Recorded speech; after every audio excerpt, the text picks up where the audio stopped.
So, good afternoon, everybody. Is my voice audible?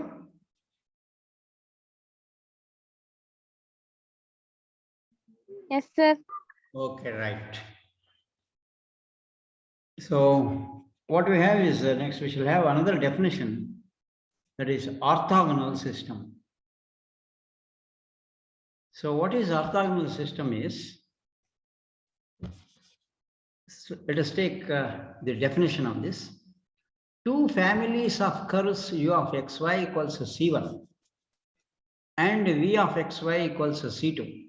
There are two curves, for example, x square minus y square equals C1 and 2xy equals C2. There are different two types of curves. They are said to form an orthogonal system if they intersect at right angles. That is, angle between their tangents is a right angle. So it intersects at right angles to each other at the point of their intersection. At the common point of intersection here, if the two curves, what type of two curves? U is a function of x and y equals constant C1 and v of xy equals C2, they are said to form an orthogonal system if the angle between the tangents at the common point of intersection is a right angle or it is 90 degree. In other words, the product of the slopes is -1. If M1 is one slope and M1 is the slope of u of xy equals C1 and M2 is the slope of v of xy equals C2, if once you find M1 into M2, you will get M1 into M2 equals -1. So then the two curves cut orthogonally. In other words, they form an orthogonal system. Next, we shall go back to a theorem. So you'll understand this while working problems here. Okay, let us have a theorem. If f of z equals u plus iv, be analytic function in the domain D. If f of z equals u plus iv is analytic function in the domain D of a complex plane, then the curve u equals C1, that is when u is equated to a constant C1, and v equals C2, when v is equated to a constant C2, where C1, C2 are constants, represent orthogonal family of curves. In other words, the two curves cut orthogonally. In other words, angle between their tangents is a right angle. More precisely, product of the slopes of the two curves. If once you find out the product of the slopes of the two curves, then it is equal to -1. For that, you have u of xy equals to C1. Differentiating one with respect to x, remember it is not a partial differentiation, it is total differentiation. What is total differentiation? You have to differentiate this, you have studied in a partial differentiation and total differentiation. How differentiate ಮಾಡೋದು? Delta u by delta x plus delta u by delta y into dy by dx equals 0. This is differentiation of u with respect to x. ಇದೊಂದು result ಇಲ್ಲಿ differentiation u of X y equal C1 ಅನ್ನ differentiate ಮಾಡೋದು ಹೇಗೆ? Delta you by delta x plus delta you by delta Y into D Y by D x. D Y by D x ಅಂದ್ರೆ total differentiation, delta you by delta y ಅಂದ್ರೆ partial differentiation. ಇದೆರಡೂ club ಆಗಿ ಬಂದಿರುವ result ಇದೆಯಲ್ಲ, ಇದು ಕೂಡ result on partial derivatives. So it is delta you by delta x plus delta you by delta Y into D Y by D X equals 0 ಯಾಕೆ ಬಂದಿದೆ ಅಂದರೆ ಡಿಫರೆನ್ಷಿಯೇಷನ್ ಆಫ್ ದಿ ಕಾನ್ಸ್ಟೆಂಟ್. ಈಗ ಒಂದು term delta you by delta X ಇದೆಯಲ್ಲ left ಸೈಡಲ್ಲಿ, ಅದನ್ನು right ಸೈಡಿಗೆ shift ಮಾಡಿ ಆಮೇಲೆ ಅದನ್ನು ಕ್ರಾಸ್ ಮಲ್ಟಿಪ್ಲೈ ಮಾಡಿದರೆ you will get D Y by D X. What is D Y by D X? It is minus delta you by delta X divided by delta you by delta Y equals M1. M1 ಅಂದರೆ it is the slope of the tangent to the curve U of X Y equals C1. ಅದೇ ರೀತಿ V of X Y equals C2 ಮಾಡ್ಬೋದು. ಅಂದರೆ M1 ಮತ್ತು M2 ಎರಡೂ ಕಂಡು ಹಿಡಿದು ಅದರ ಪ್ರಾಡಕ್ಟ್ ಆಫ್ ದಿ ಸ್ಲೋಪ್ಸ್ ಮಾಡಿದರೆ -1 ಬರುತ್ತೆ. ಇದು ಬರುತ್ತೋ ಇಲ್ವೋ ಅನ್ನೋದನ್ನು ಒಂದು ಎಕ್ಸಾಂಪಲ್ ಮಾಡಬೇಕಾಗಿತ್ತು, ಇಲ್ಲಿ ಮಾಡಲಿಲ್ಲ.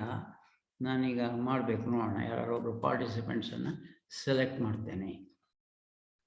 Okay, which participant is ready? ಯಾರು ವಾಲಂಟರಿ ಆಗಿ ರೆಡಿ ಇದ್ದೀರಾ? ನಾನೇ ಮಾಡಿಸ್ತೇನೆ ನಿಮ್ಮ ಹತ್ರ. ಅದಕ್ಕಾಗಿ ಯಾರು ವಾಲಂಟರಿ ಆಗಿ ರೆಡಿ ಇದ್ದೀರಾ? ಅವ್ರ ಹತ್ರ ನಾನೇ ಮಾಡಿಸ್ತೇನೆ. Yes, is anybody ready? Okay, Suhasini V. Suhasini V, are you ready? Yes, sir. Okay. Suppose f of z equals z square ಅಂತ ಬರ್ಕೊಳ್ಳಿ. F of z equal z square. Z square. So is z square analytic ಅಂತ ಎಲ್ಲರೂ prove ಮಾಡಿದ್ದೀರಾ ಹಿಂದೆ? ಹಾ sir, ಆಗಿದೆ. ಆಗಿದೆ. Cauchy-Riemann equation satisfy ಮಾಡುತ್ತೆ, ಅದರಿಂದ ಅನಾಲಿಟಿಕ್ ಅಂತ ಆಗಿದೆ. ಥಿಯರಮ್ ಅಲ್ಲಿ ಒಂದು ಅನಾಲಿಟಿಕ್ ಫಂಕ್ಷನ್ ಬೇಕು ಅಂತಿದೆ. F of Z equals U plus I V should be analytic ಅಂತ ಇದೆ. ಅದರಿಂದ ನಾನು ಅನಾಲಿಟಿಕ್ ಆಗಿರೋದನ್ನೇ ತಗೋಬೇಕು. ಝಡ್ ಸ್ಕ್ವೇರ್, ಝಡ್ ಸ್ಕ್ವೇರ್ ಅನ್ನ ಝಡ್ ಅಲ್ಲಿ ಎಕ್ಸ್ ಪ್ಲಸ್ ಐ ವೈ ಬರ್ಕೊಳ್ಳಿ. ಅವಾಗ X plus I Y whole square ಅನ್ನು ಎಕ್ಸ್ಪ್ಯಾಂಡ್ ಮಾಡಿ ಹೇಳಿ. A plus B whole square ಅಲ್ಲಿ ಹಾ ಸರ್. ಎಕ್ಸ್ ಸ್ಕ್ವೇರ್ ಪ್ಲಸ್ ಅಲ್ಲ minus minus Y square plus 2xy 2ixy. I ಇದೆ ನೋಡಿ, ಐ ಸ್ಕ್ವೇರ್. ಹಾ ಸರ್, 2ixy ಅಲ್ವಾ? ಈಗ ಅದಕ್ಕೆ ಯು ಪ್ಲಸ್ ಐ ವಿ ಬರ್ಕೊಳ್ಳಿ. ವಾಟ್ ಈಸ್ ಯು ಹೇಳಿ ನೋಡೋಣ. X square minus Y square. So u equals x square minus Y square equals C1 ಅಂತ ಬರ್ಕೊಳ್ಳಿ. ನೆಕ್ಸ್ಟ್ ವಿ ಈಕ್ವಲ್ಸ್ 2xy ತಾನೆ, ಈಕ್ವಲ್ಸ್ C2 ಅಂತ ಬರ್ಕೊಳ್ಳಿ. ಓಕೆ, ನಾವು dy ಬೈ dx ಮಾಡೋದು ಹೇಗೆ ಅಂತ ಅಲ್ಲಿ ಫಾರ್ಮುಲಾ ಕೊಟ್ಟಿದೆಯಲ್ಲ. ಈಗ dy by dx equals minus delta you by delta X divided by delta you by delta y ಅಂತಿದೆ. Delta you by delta x ಅಂದ್ರೆ partial differentiation of u with respect to X ಎಷ್ಟು ಬರುತ್ತೆ?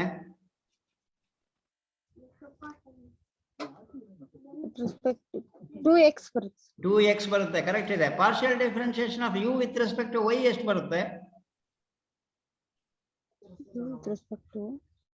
Minus 2x 2y ಬರುತ್ತೆ. Minus 2y. ಅಲ್ಲೊಂದು ಬೇರೆ extra ಒಂದು minus ಇದೆ ಫಾರ್ಮುಲಾದಲ್ಲಿ.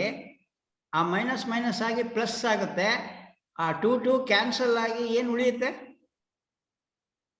x by y ಬರುತ್ತೆ. ಅದನ್ನ ಹಾಗೆ ಇಟ್ಕೊಂಡಿರಿ. ಅದಕ್ಕೆ m1 ಅಂತ ಹೇಳಿ. ಓಕೆ, ಅದಕ್ಕೆ m1 ಅಂತ ಹೇಳಿ.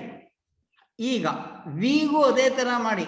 ವಿಗೆ ಏನ್ ಮಾಡಿ? dy by dx equals minus delta V by delta X divided by delta V by delta y. What is delta V by delta x? V ಅಂದ್ರೆ 2xy ತಾನೆ. ಅದನ್ನ ಡಿಫರೆನ್ಶಿಯೇಟ್ ಮಾಡಿದ್ರೆ with respect to x you will get 2y ಬರುತ್ತೆ ಅಲ್ವಾ? Divided by 2x ಬರುತ್ತೆ. Divided by 2x ಬರುತ್ತೆ. Minus ಬೇರೆ ಇದೆ ಫಾರ್ಮುಲಾದಲ್ಲೇ, ಅದು ಕ್ಯಾನ್ಸಲ್ ಆಗಿ ಏನು ಉಳಿಯುತ್ತೆ? Minus y by x. Minus y by x. ಅದಕ್ಕೆ m2 ಅಂತ ಹೇಳಿ. ಈಗ m1 ಮತ್ತೆ m2 ಎರಡು ಗುಣಿಸಿದ್ರೆ -1 ಬರುತ್ತಾ ನೋಡಿ?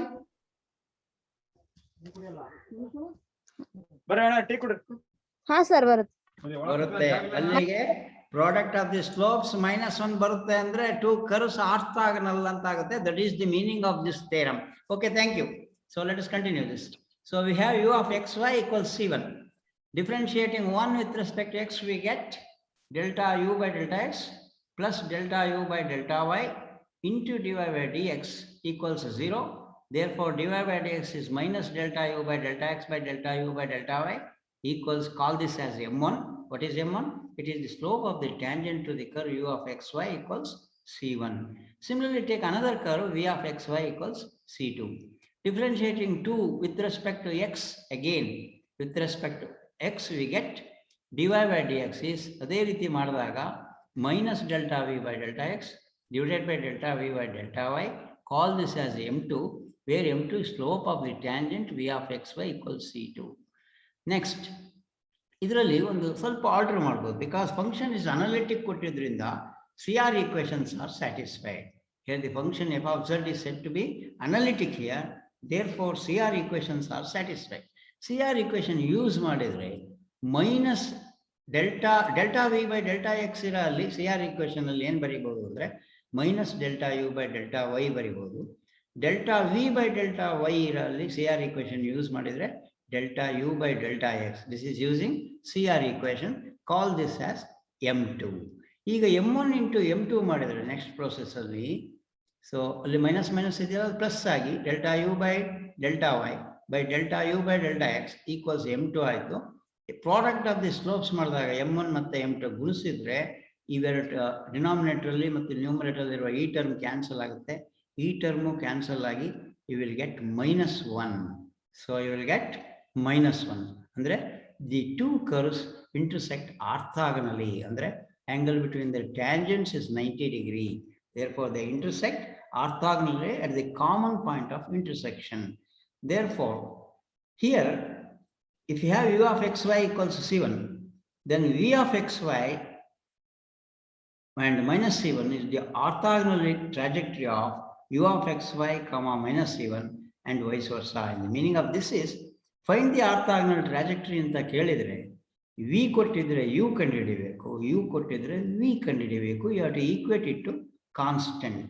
equate ಮಾಡಿದ್ರೆ ಆರ್ಥೋಗೋನಲ್ ಟ್ರಾಜೆಕ್ಟರಿ ಬರುತ್ತೆ. ಅಂದ್ರೆ ರಿಯಲ್ ಪಾರ್ಟ್ ಕೊಟ್ಟಿದ್ರೆ ಇಮ್ಯಾಜಿನರಿ ಪಾರ್ಟ್ ಕಂಡುಹಿಡಿಯಬೇಕು, ಇಮ್ಯಾಜಿನರಿ ಪಾರ್ಟ್ ಕೊಟ್ಟಿದ್ರೆ ರಿಯಲ್ ಪಾರ್ಟ್ ಕಂಡುಹಿಡಿಯಬೇಕು. ಅವಾಗ ಒಂದಕ್ಕೊಂದು ಆರ್ಥೋಗೋನಲ್ ಟ್ರಾಜೆಕ್ಟರಿ ಆಗುತ್ತೆ. That is the meaning of this orthogonal trajectory.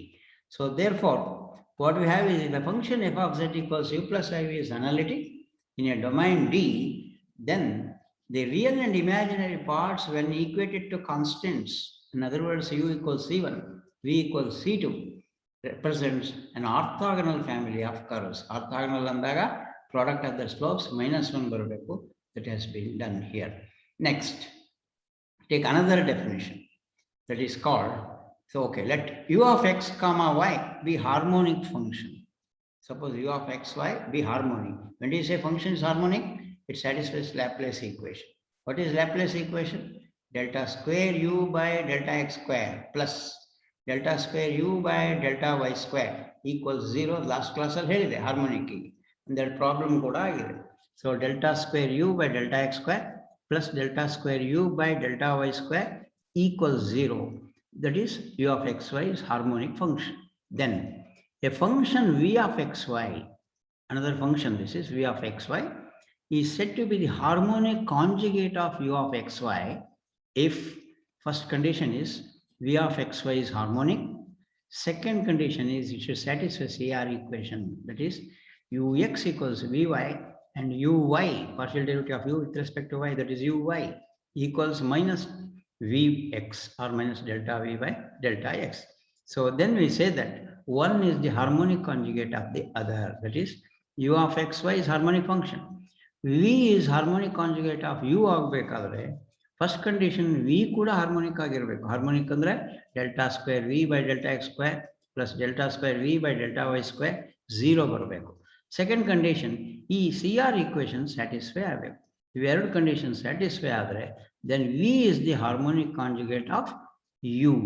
So v is the harmonic conjugate of u ಆಗಬೇಕಾದ್ರೆ ಇವೆರಡು ಕಂಡೀಷನ್ ಸ್ಯಾಟಿಸ್ಫೈ ಆಗಬೇಕು. v should be necessarily harmonic and CR equations must be satisfied.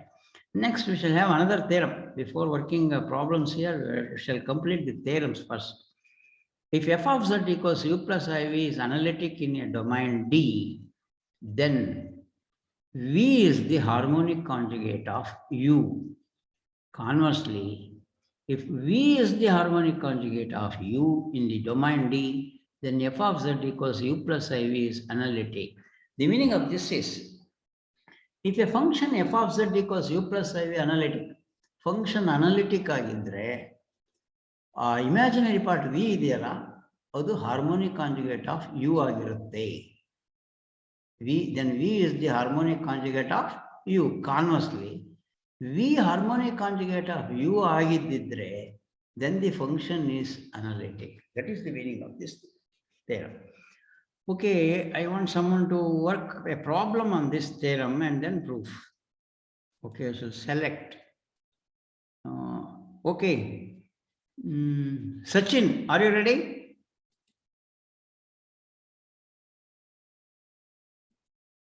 Sachin? Is Sachin absent?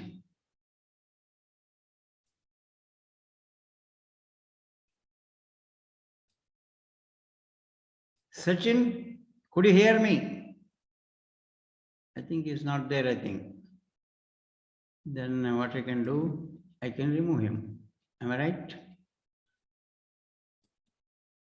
Yes, remove.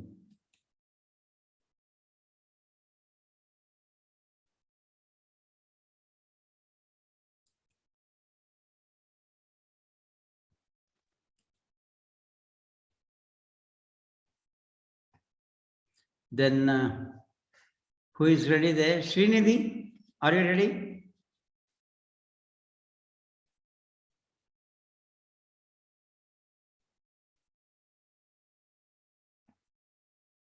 Srinidhi.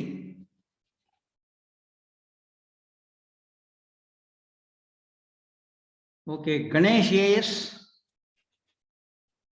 Is Ganesh AS there? Yes, sir. Okay, get ready now. Yes. Yes, sir. Tell me one analytic function. ಯಾವ್ದಾದ್ರು ಒಂದು analytic function ಹೇಳಿ ನೋಡೋಣ. ಸಾಧ್ಯವಾದ್ರೆ ಹೇಳಿ, ಇಲ್ಲದೆ ನಾನು ಹೇಳ್ತೇನೆ. F of z equals analytic. Yes? Z. Z, very good. ಬಹಳ simple problem ಕೊಟ್ಟಿದ್ದೀರಿ. F of z equals z. ಆ z ಅನ್ನ ಹೇಗೆ ಬರಿಬಹುದು? X plus iy ಬರಿಬಹುದು ತಾನೆ? ಅದನ್ನ u plus iv ಬರ್ಕೊಂಡ್ರೆ what is u and what is v ಹೇಳಿ ನೋಡೋಣ. U X. Yes. V is Y. Y. Here the function is analytic. So ಯಾವುದು z is analytic. Therefore its real part is x and imaginary part is y. ಈ theorem ಪ್ರಕಾರ ಏನಾಗಬೇಕು ಅಂದ್ರೆ v is the harmonic conjugate of u ಆಗಬೇಕು. v ಅಂದ್ರೆ ಯಾವುದು? ಇಲ್ಲಿ y. x plus iy ಇಲ್ಲಿ v ಅಂದ್ರೆ y. y harmonic conjugate of x ಆಗಬೇಕು. ಹಾರ್ಮೋನಿಕ್ ಕಾಂಜುಗೇಟಿನ ಡೆಫಿನೇಷನ್ಗೆ ಹೋಗೋಣ. ಅಲ್ಲಿಗೆ v is ಹಾರ್ಮೋನಿಕ್ ಆಗಬೇಕು. ಫಸ್ಟ್ ಹಾರ್ಮೋನಿಕ್ ಅಂದ್ರೆ ಲ್ಯಾಪ್ಲೇಸ್ ಈಕ್ವೇಶನ್ ಅನ್ನ ಸ್ಯಾಟಿಸ್ಫೈ ಮಾಡಬೇಕು. v the differentiation with respect to x ಎಷ್ಟು? 0. 0. ಮತ್ತೊಂದ್ಸಾರಿ ಡಿಫರೆನ್ಶಿಯೇಟ್ ಮಾಡಿದ್ರೆ 0. 0. v the differentiation with respect to y ಎಷ್ಟು? 1. 1. ಮತ್ತೊಂದ್ಸಾರಿ ಡಿಫರೆನ್ಶಿಯೇಟ್ ಮಾಡಿದ್ರೆ 0. ಬಂದಿರೋ ಎರಡು ಆನ್ಸರ್ಸ್ ಅನ್ನ ಆಡ್ ಮಾಡಿದ್ರೆ 1. ಅದು 0 ಬಂದಿತ್ತು, ಇದು 0 ಬಂದಿತ್ತು. ಆಡ್ ಮಾಡಿದ್ರೆ 0. 0 ಬಂದ್ರೆ ಏನರ್ಥ? ಇದು ಹಾರ್ಮೋನಿಕ್ ಅಂತ ಹೇಳ್ಬೋದಾ? Yes, sir. ಎಸ್. ಈಗ ಯು ಅಂದ್ರೆ ಯಾವುದು ಅಲ್ಲಿ ತಗೊಂಡಿದ್ ನೀವು? X. ಎಕ್ಸ್. ಅದನ್ನ ವಿತ್ ರೆಸ್ಪೆಕ್ಟ್ ಎಕ್ಸ್ ಡಿಫರೆನ್ಶಿಯೇಟ್ ಮಾಡಿ ಎಷ್ಟು? 1. 1. ವಿ ಇದೆಯಲ್ಲ, ಅದನ್ನ ವಿತ್ ರೆಸ್ಪೆಕ್ಟ್ ವೈ ಡಿಫರೆನ್ಶಿಯೇಟ್ ಮಾಡಿ ಎಷ್ಟು? 0. ಇಲ್ಲ, ಸರಿ ನೋಡಿ. ವಿ ಅಂದ್ರೆ ವೈ ಅಲ್ವಾ? 1. 1. ಎರಡು ಈಕ್ವಲ್ ಬಂತಲ್ವಾ? Yes, sir. C R equation verify ಮಾಡ್ತಾ ಇರೋದು ನಾನೀಗ. U with respect to Y ಎಷ್ಟು? U with respect to Y. Y is 0, sir. 0. ನಾನು ಸಿ ಆರ್ ಎರಡನೇ ಸಿ ಆರ್ ಈಕ್ವೇಶನ್ ಅನ್ನು ವೆರಿಫೈ ಮಾಡ್ತಾ ಇದ್ದೇನೆ. V with respect to X ಎಷ್ಟು? 0. ಅಲ್ಲಿಗೆ ಅದು ಈಕ್ವಲ್ ಬಂದಿದೆ ಅಲ್ವಾ? Therefore C R equation satisfy ಆಗಿದೆ ಅಂದ್ರೆ ಮತ್ತೆ ವಿ ಹಾರ್ಮೋನಿಕ್ ಅಂತ ಆಗಿದ್ರಿಂದ ಯಾವ್ದರ ಕಾಂಜುಗೇಟ್ ಅಂತ ಹೇಳ್ಬೋದು ಈ ಥಿಯರಮ್ ಪ್ರಕಾರ ಅಂದ್ರೆ v is the harmonic conjugate of u. ನಾನು ಕೊಟ್ಟಿರೋ ಪ್ರಾಬ್ಲಮ್ ಅಲ್ಲಿ ಈಗ y is the harmonic conjugate of x. That is the meaning of this theorem. Okay, ಇದರ ಪ್ರೂಫಿಗೆ ಹೋಗೋಣ. Suppose f of z equals u plus iv be analytic in a domain D. What is given? Since f of z is u plus iv is analytic in the domain D. Analytic definition prakara ಏನಂದ್ರೆ CR equations are satisfied. If a function is analytic, CR equation is satisfied. CR equation ಅಂದ್ರೆ ಯಾವುದು? delta u by delta x equals delta v by delta y and delta u by delta y equals minus delta v by delta x. ನೋಡಿ, ನಾನು something is harmonic conjugate ಹೇಳಬೇಕಾಗಿದೆ. ಯಾವುದು? V is harmonic conjugate ಹೇಳಬೇಕು ಅಂದ್ರೆ ಇದು ಎರಡು ಬರಬೇಕು. ಯಾವ್ದು ಎರಡು ಬರಬೇಕು ಅಂದ್ರೆ V of X Y is harmonic ಬರಬೇಕು ನನಗೆ, ಸೆಕೆಂಡ್ ಕಂಡೀಷನ್ನು ಬರಬೇಕು. ಸೆಕೆಂಡ್ ಕಂಡೀಷನ್ ಆಬ್ವಿಯಸ್ಲಿ ಬಂದೇ ಬರುತ್ತೆ. ಯಾಕೆ ಕೇಳಿದ್ರೆ because the function is analytic, C R equations are satisfied. C R equation ಅಂದ್ರೆ delta you by delta X delta V, ಅಲ್ಲಿಗೆ ಈ ಕಂಡೀಷನ್ ಬಂದ್ಬಿಟ್ಟಿದೆ, ಸಿ ಆರ್ ಈಕ್ವೇಶನ್ ಕಂಡೀಷನ್ ಬಂದ್ಬಿಟ್ಟಿದೆ. ಇನ್ನು ಒಂದು ಪ್ರೂವ್ ಮಾಡಿದ್ರೆ ಸಾಕು. ಏನ್ ಹೇಳಿ, v of X Y is harmonic ಅಂತ ಪ್ರೂವ್ ಮಾಡಬೇಕು. ಹಾರ್ಮೋನಿಕ್ ಅಂದ್ರೆ ಲ್ಯಾಪ್ಲೇಸ್ ಈಕ್ವೇಶನ್ ಸ್ಯಾಟಿಸ್ಫೈ ಮಾಡುತ್ತೆ ಅಂತ ಪ್ರೂವ್ ಮಾಡಬೇಕು. ಲ್ಯಾಪ್ಲೇಸ್ ಈಕ್ವೇಶನ್ ಅಂದ್ರೆ delta square V by delta X square plus delta square V by delta Y square add ಮಾಡಿದ್ದು 0 ಬರಬೇಕು. ಅದು ಬರುತ್ತಾ ನೋಡೋಣ ಹೇಗೆ. So what we have is differentiating ಈ ಸಿ ಆರ್ ಈಕ್ವೇಶನ್ ಅನ್ನ, ಫಸ್ಟ್ ಈಕ್ವೇಶನ್ ಇದೆಯಲ್ಲ ಅದನ್ನ differentiating partially with respect to x and y respectively. ಅಂದ್ರೆ ಮೊದಲನೇ equation with respect to x ಮಾಡಬೇಕು, ಎರಡನೇ equation with respect to y ಮಾಡಬೇಕು, ಅಂಡ್ ಆ್ಯಡಿಂಗ್ ಬಂದಿರೋ ಆನ್ಸರ್ ಅನ್ನ ಆ್ಯಡ್ ಮಾಡಬೇಕು. ಇದನ್ನ ನೋಡೋಣ. ಲೆಫ್ಟ್ ಸೈಡ್ ಅಲ್ಲಿ ಏನಾಗುತ್ತೆ ನೋಡೋಣ. ವಿತ್ ರೆಸ್ಪೆಕ್ಟ್ ಟು ಎಕ್ಸ್ ಮಾಡಿದಾಗ delta square you by delta X square. Right side ಅಲ್ಲಿ ಏನಾಗುತ್ತೆ ನೋಡೋಣ. ವಿತ್ ರೆಸ್ಪೆಕ್ಟ್ ಟು ವೈ ಮಾಡಿದಾಗ ಮತ್ತು ಸೆಕೆಂಡ್ ಈಕ್ವೇಶನ್ ಅಲ್ಲಿ ಲೆಫ್ಟ್ ಸೈಡ್ ಅಲ್ಲಿ, second equation left side delta square you by delta Y square equals. Right side ಅಲ್ಲಿ first equation ಅಲ್ಲಿ with respect to X differentiate ಮಾಡಿದಾಗ delta square V by delta X delta Y. Next right side ಅಲ್ಲಿ with respect to Y ಮಾಡಿದಾಗ delta square V by delta Y delta X. Add ಮಾಡೋದು ಅಂದರೆ ಇಲ್ಲಿ minus ಇದೆ, ಇದು plus ಇದೆ, add ಮಾಡಿದಾಗ ಮೈನಸ್ ಆಗುತ್ತೆ.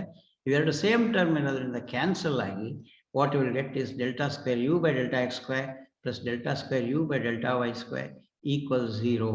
ಹೀಗೆ ಬಂದರೆ ಯಾವುದಿದು ಯು ಈಸ್ ಹಾರ್ಮೋನಿಕ್ ಅಂತ ಆಯ್ತು ಅಲ್ವಾ. Similarly differentiating partially with respect to y and x respectively. ನೋಡಿ ಇಲ್ಲಿ ಮೊದಲು ಎಕ್ಸ್ ಅಂಡ್ ವೈ ರೆಸ್ಪೆಕ್ಟಿವ್ಲಿ, ಈಗ y and x first with respect to y ಮಾಡಿ, ಆಮೇಲೆ ಎರಡನೇ ಕ್ವೆಶನ್ನ ವಿತ್ ರೆಸ್ಪೆಕ್ಟ್ ಟು ಎಕ್ಸ್ ಮಾಡಿ, ಆಮೇಲೆ ಸಬ್ಟ್ರಾಕ್ಟಿಂಗ್ ಅಂತ ಆಗಬೇಕು. ಅದು ಸಬ್ಸ್ಟಿಟ್ಯೂಟಿಂಗ್ ಅಂತ ಆಗ್ಬಿಟ್ಟಿದೆ, ಅದು ಸಬ್ಟ್ರಾಕ್ಟಿಂಗ್ ಆಗಬೇಕು ಅಂದರೆ ಕಳಿಬೇಕು ಅದನ್ನ. So what you will get is delta square, ಇದನ್ನ first one with respect to ಇದನ್ನ ಎಕ್ಸ್ ಮಾಡಬೇಕು. ಎಕ್ಸ್ ಮಾಡಿದಾಗ delta square V by delta X square plus delta square V by delta Y square. ನೋಡಿ ಇಲ್ಲಿ ಇದನ್ನು ವಿತ್ ರೆಸ್ಪೆಕ್ಟ್ ಟು ಎಕ್ಸ್, ಇದು with respect to Y first equation, second equation with respect to X.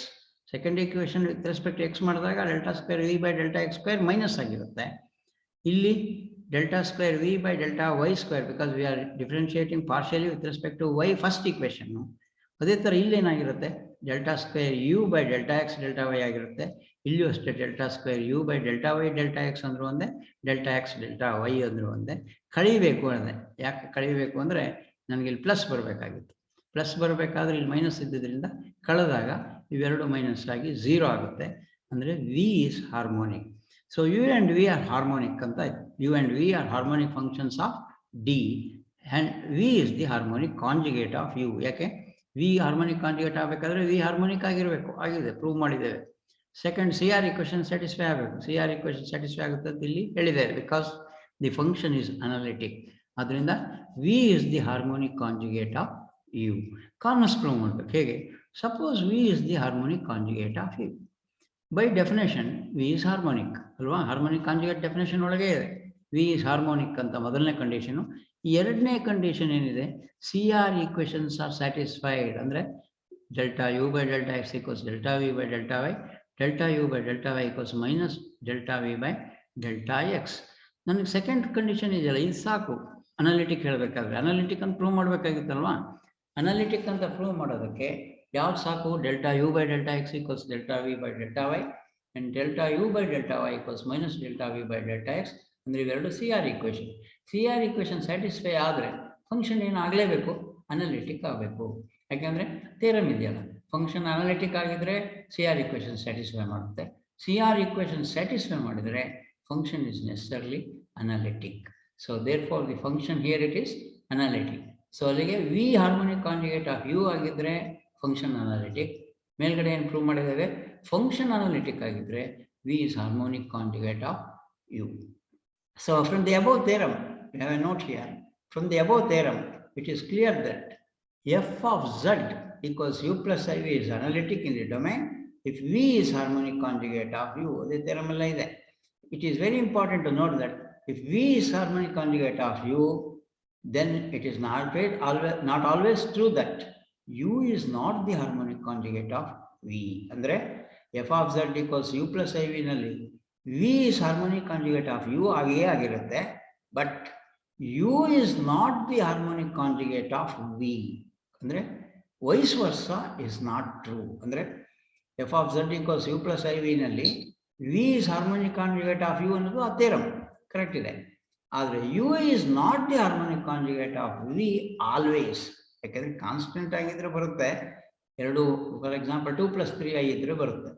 3 is harmonic conjugate of 2 and 2 is harmonic conjugate of 3 ಬರುತ್ತೆ. ಆದರೆ constant ಬಿಟ್ಟು ಬೇರೆ number ಇದ್ರೆ ಆವಾಗ ಇದು ಬರಲ್ಲ. Though its function is analytic. We shall illustrate with the following example. One example. Suppose U is x square minus y square, V is 2xy. Here the function f of z is U plus IV is analytic in D. U plus IV ಅಂದ್ರೆ ಯಾವುದು actually z square. U plus IV ಮಾಡಿದಾಗ you will get z square ಬರುತ್ತೆ ನೋಡಿ. x square minus y square plus 2ixy ಬರುತ್ತೆ. That is z square. ಅದು z square ನ expansion ಅದು. Z square is analytic. ಇದರಲ್ಲಿ ಏನಾಗಿರುತ್ತೆ ಅಂದರೆ V is harmonic conjugate of U ಅಂತ ನೀವು ತೋರಿಸ್ಬೋದು ಒಂದು. ಆದರೆ U is not the harmonic conjugate of V ನು ತೋರಿಸ್ಬೋದು. ಯಾಕೆ ನೋಡೋಣ. So delta U by delta x is 2x and delta V by delta y is 2. We are differentiating with respect to y, therefore it is 2x. And delta U by delta y is minus 2y. Delta V by delta x is 2y. ಅದಕ್ಕೆ CR equation satisfy ಮಾಡುತ್ತೆ ನೋಡಿ. Delta U by delta x equals delta V by delta y. Delta U by delta y equals minus delta V by delta x satisfy ಆಗುತ್ತೆ. CR equation satisfy ಆಯಿತು. Therefore f of z equals U plus IV is analytic. V equals 2xy harmonic ಅಂತ prove ಮಾಡಬೇಕಾಗಿದೆ first. ಅದಕ್ಕೆ partial derivative of V with respect to x 2y. ಅದನ್ನು ಇನ್ನೊಂದು ಸಾರಿ differentiate ಮಾಡಿದ್ರೆ with respect to x, x differentiate ಮಾಡ್ತಾ ಇದ್ದಾರೆ with respect to X ಮಾಡಿದಾಗ 2y differentiation 0. Delta V by delta y ಮಾಡಿದಾಗ ಇದಕ್ಕೆ ಯು ವಿಲ್ ಗೆಟ್ 2x. ಮತ್ತೆ ಇನ್ನೊಂದು ವಿತ್ ರೆಸ್ಪೆಕ್ಟ್ ಟು ವೈ ಮಾಡಿದಾಗ ಯು ವಿಲ್ ಗೆಟ್ 0. ಎರಡನ್ನು ಆ್ಯಡ್ ಮಾಡಿದರೆ 0 + 0 = 0 ಅಂದರೆ ವಿ ಈಸ್ ಹಾರ್ಮೋನಿಕ್ ಆಯಿತು ಅಲ್ವಾ. V satisfy CR equation. CR equation satisfy ಆಗಿದೆ. ಫಸ್ಟ್ ಕಂಡೀಷನ್ ಕಾಂಜುಗೇಟಿನ ಡೆಫಿನೇಷನ್ ಏನು ಹೇಳಿ, ಹಾರ್ಮೋನಿಕ್ ಕಾಂಜುಗೇಟಿನ ಡೆಫಿನೇಷನ್ನು ವಿ ಹಾರ್ಮೋನಿಕ್ ಆಗಿರಬೇಕು ಮೊದಲನೇದು. ಎರಡನೇದು CR equation ಸ್ಯಾಟಿಸ್ಫೈ ಆಗಬೇಕು. ಎಸ್, ಇದು ಎರಡೂ ನೋಡಿದ್ದೀರಾ ಇಲ್ಲಿ. ಮೊದಲು CR equation ಸ್ಯಾಟಿಸ್ಫೈ ಆಗಿದೆ. ಎರಡನೇದು ವಿ ಇಸ್ ಹಾರ್ಮೋನಿಕ್ ಆಗಬೇಕು. V should be harmonic. Yes, v is harmonic.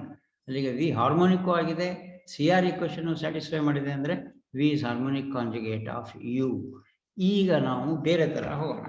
But we define pi of Z equals v plus I u ಅಂತ ಬರ್ಬಿಡೋಣ. ಈಗ u is it harmonic conjugate of V?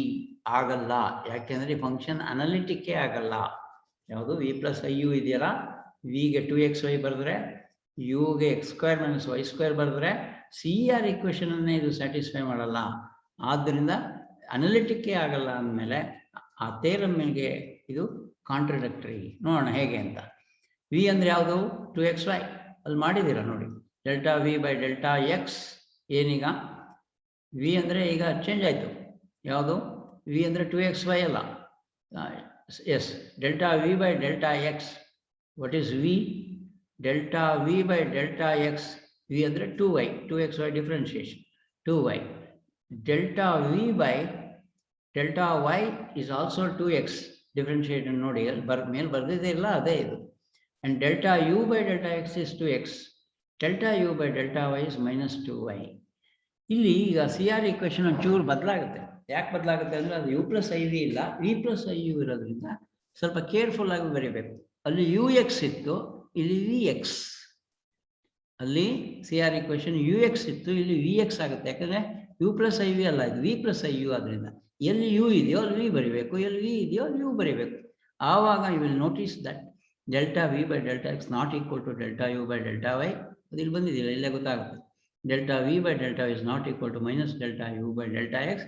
CR ಈಕ್ವೇಷನ್ನೇ satisfy ಮಾಡಲಿಲ್ಲ ಅಂದಾಗ ಈ function ಇದೆಯಲ್ಲ V plus I U pi of Z is not analytic ಆಗಲಿಲ್ಲ ಅಂದರೆ ಆ ಥೇರಮ್ ಪ್ರಕಾರ U is not the harmonic conjugate of you. ಆ ಥೇರಮಲ್ಲಿ ಏನಿದೆ, ಅನಲಿಟಿಕ್ ಆಗಿದ್ದರೂ ಮಾತ್ರ ಆ ಫಂಕ್ಷನ್ನು ಅನಲಿಟಿಕ್ ಆಗಿದ್ರೂ ಮಾತ್ರ ಅದಕ್ಕೆ ಹಾರ್ಮೋನಿಕ್ ಕಾಂಜುಗೇಟ್ ಇದೆ, ಇಲ್ಲದೆ ಆದರೆ ಹಾರ್ಮೋನಿಕ್ ಕಾಂಜುಗೇಟ್ ಇಲ್ಲ ಅಲ್ವಾ. So it is like this. Next you have one more theorem, but Zoom doesn't permit to complete this theorem. Okay, I shall take up that in the next class. Do you have any doubts?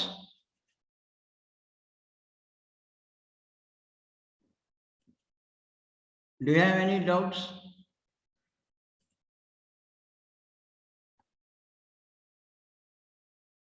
Okay, I shall conclude my meeting here.